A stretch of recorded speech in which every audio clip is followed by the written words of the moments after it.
ইয়া আল্লাহ আল্লাহ সবরে হেফাজত করতা সাম্পার মুকাম তো আর নাই বাঙ্গিয়া গেছে কি বাকি যেটুক রয়েছে ওটুকু বাঙ্গে যার কি আপনারে আমি একটু দেখার চেষ্টা করি আর আজকের এই ভিডিওর মাঝে ৮ নং বাদেশ্বর ইউনিয়নের ৮ নং ওয়ার্ডর কুশিয়ারা নদীর পাড়ত যে একটা সাম্পার মুকাম আছিল সেই মুকামটা তো বাঙ্গিয়া গেছে কি পাশাপাশি যে খবরস্থানগুলো আছে এগুলো ওই মুহূর্তে বাঙ্গিয়া যার কি আপনারা দেখতে পারেন আমি ভিডিওর মাঝে আপনারা দেখার চেষ্টা করি আর এই যে বাঙ্গন আপনারা দেখতে পারেন কুশিয়ারা নদীর এর আশপাশ কিন্তু অনেক ঘর বাড়ি আছে এই মানুষগুলা যদি নদীতে ভাঙ্গিয়ে যায় তাইলে খুব বসের মাঝে পড়ব। তো এই মুহূর্তে দেখতে পারাই কেন যে খবরস্থান আছে খবরস্থানও কিন্তু নদীর মাঝে ভাঙ্গিয়া যারগি যে যেখান থেকে ভিডিওটা দেখে আপনারা সবাই শেয়ার করবা ভিডিওটা শেয়ার করে সবাই দেখার সুযোগ করে দেবে এবং গোলাপগঞ্জ উপজেলা প্রশাসনের দৃষ্টি আকর্ষণ করি আর আপনারা একটা ব্যবস্থা নৌকা এই জায়গাটার বর্তমান যে পরিস্থিতি দেখতে পারা যে কিভাবে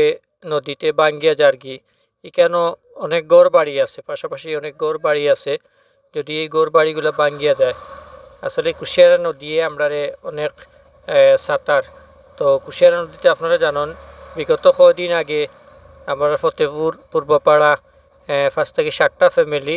ঘর বাড়ি ভাঙ্গিয়া নিছে কি এবং ফোনাইশ সদাইশা যে মুকামটা আছিল ও মুকামটাও ভাঙ্গিয়া নিছে কি যাই হোক মুকামর কাজ চলে আমরা বর্তমান এমপি মুদ জনাব ইমরান আহমদ সাহেবর মাধ্যমে কাম চলের তো আমরা আশাবাদী থাকবো যে এই জায়গাটাও যেন ওনার মাধ্যমে কাজ চলে এবং উনি যেন সংসদে বিল পাস করিয়ে আনতে পারেন আমরা কুশিয়ারার যে দুই ফার রয়েছে দুই ফারের যে নদী বাঙ্গনের দুই ফারে যে বলক দিয়া যাতে করে দুই ফারটা রক্ষা করতে পারেন এরকম একটা আশাবাদী আমরা আছি বর্তমান এমপি মোদের কাছে আপনারা সবাই শেয়ার করবা ভিডিওটা শেয়ার করি দেখার সুযোগ করিবা যাতে করে আমরা বর্তমান এমপি মোদের কাছে গিয়ে এই ভিডিওটা পৌঁছে এবং যে যেখান থেকে কমেন্ট করবা সবাই শেয়ার করবা লাইক করবা পাশাপাশি আমি গোলাপগঞ্জ উপজেলা প্রশাসনের দৃষ্টি আকর্ষণ করি আপনারা যেন এখানে একটা ব্যবস্থা নৌকা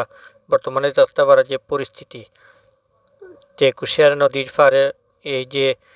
এই একটা সাম্পার মুকাম আছে মুকামটা ভাঙিয়ে নিচ্ছে গিয়ে এবং কিছু পারিবারিক কবরস্থান রয়েছে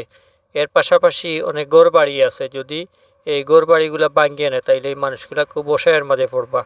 এর লাগিয়ে আপনারা তত সম্ভব তাড়াতাড়ি একটা ব্যবস্থা নৌকা যে যেখান থেকে ভিডিওটা দেখরা সবাই ভালো থাকবা সুস্থ থাকবা এবং সিলেট সারাবেলা পেজও যারা ফলো দিয়ে পাশে থাকুন আপনারা ধন্যবাদ জানাই এরকম ভিডিও পাইতে হইলে আপনারা সিলেট সারাবেলা পেজও ফলো দিয়া থাকবা আর আসলে আমি ছোটোখাটো মানুষ এরকম ভিডিও চাই তুলিয়া ধরতাম যেরকম সামাজিক ভিডিওগুলো আমি চাই বিশেষ করে তুলিয়া ধরতাম আসলে সময়ের অভাবে এবং আমি পারি না আপনারা দেখতে পারা যে কারণ যে খবরস্থানগুলো আছে এখানে এই খবরস্থানগুলা কোন সময় এই নদীতে যাই দইব গিয়ে এবং আমি একটু সামনে গিয়ে দেখার চেষ্টা করি আর যে এখানে একটা যে মাজার আছিল মাজারটা কিন্তু বর্তমানে নাই নদীতে নিচে গিয়ে মাজারটা এবং এই যে নদী বাঙ্গনের যে দুইও সাইডে দিয়া ধরছে দুইও পাশে দিয়ে ফুবে এবং ফসমে দিয়া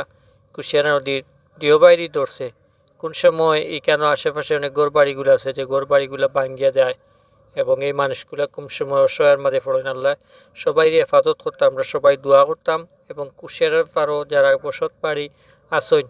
করিয়া তারা আল্লাহ যেন হেফাজত করুন অনেক বাজার আছে কুশিয়ারা নদীর পাড়ও দুই সাইডে সব যেন হেফাজত করেন আল্লাহ সবাই ভালো থাকবা সুস্থ থাকবা আল্লাহ হাফিজ।